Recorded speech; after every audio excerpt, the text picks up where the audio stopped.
binabago kayo working with Direct Bobby?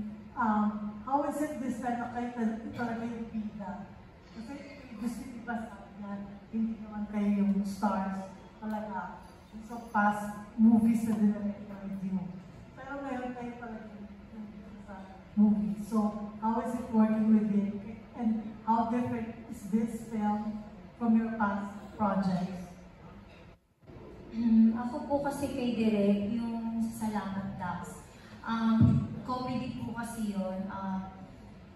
Iba po Direct Bobby yung na-meet ko doon. Cool. Tapos sa sex hub din po, iba din po siya doon.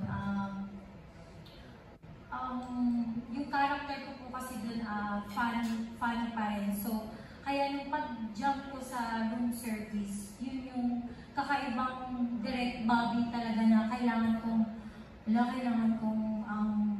seryosohin to, hindi na to comedy, no? Which is, pagka sa personal life ko, talagang funny talaga ako.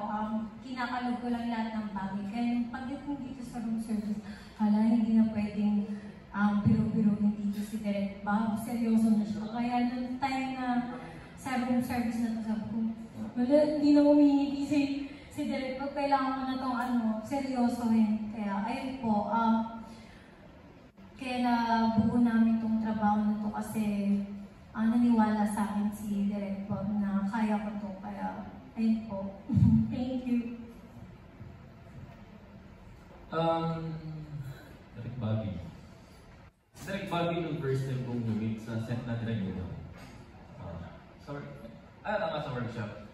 So parang ako, pagka may trabaho naman po ako, kahit naman action, drama, or ano man yan, lagi kong iniisip kasi maging workable palagi.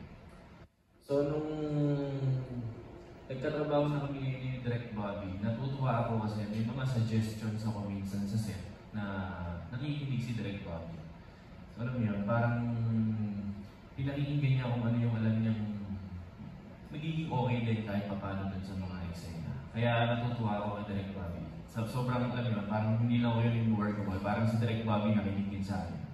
Kaya Direct Bobby is one of the best director na nakatrabaho ko ngayon sa industriya.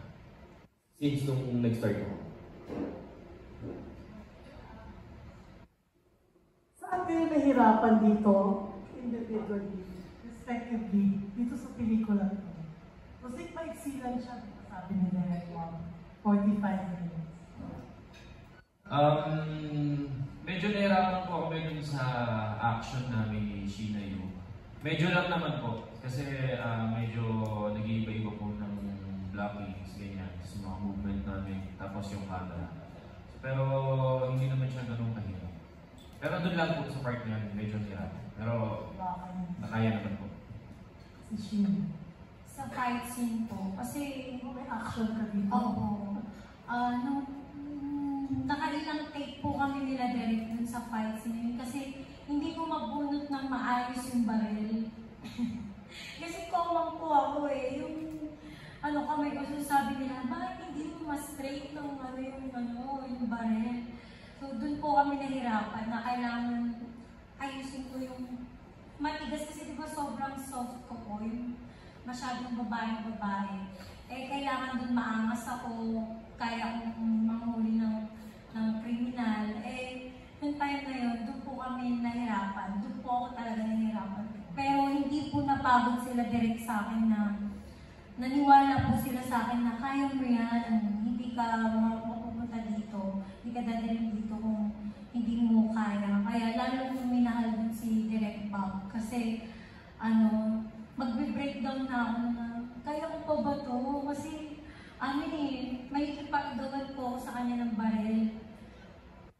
Since ang hirap din palit-palitin ng emotions ko. Kasi going ko sa inaakit ko siya, tapos bigla ko siyang huhulihin. Yun po yung... What are the action scenes for? Bakit action scenes si Sheena? Para sa akin po, ano po,